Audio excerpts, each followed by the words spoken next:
মুহূর্তের বড় খবর আরজি করের ঘটনা দুর্গাপুরের গান্ধী মোড় থেকে এইচডিএম অফিস পর্যন্ত ডিওয়াইএফআই এর মিছিলটি ডিএমসি মোড় আসার পর তৃণমূল আশ্রিত দুষ্কৃতীরা তাদের ওপর ঝাঁপিয়ে পড়ে এবং বোমাবাজি করে। বেশ কিছু ডিওয়াইএফআই কর্মী তৃণমূল আশ্রিত দুষ্কৃতীদের হাতে মারও খায়, অন্তত এমনটাই অভিযোগ উঠছে। সিটি সেন্টারের সিপিআইএম পার্টি অফিসে বিমল দাশগুপ্ত স্মৃতি ভবনেও তৃণমূল আশ্রিত দুষ্কৃতীরা বোমাবাজি করে।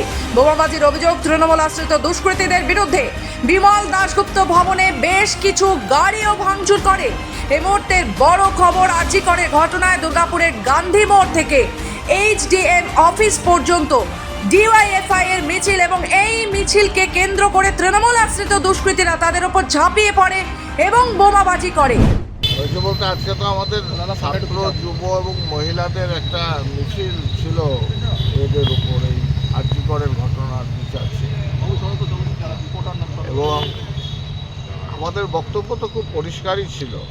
আমি জানি না কেন আমাদের পার্টি অফিস আক্রান্ত হলো, আমাদের মিছিল আক্রান্ত হলো, আমাদের কমরেডরা আক্রান্ত হলো।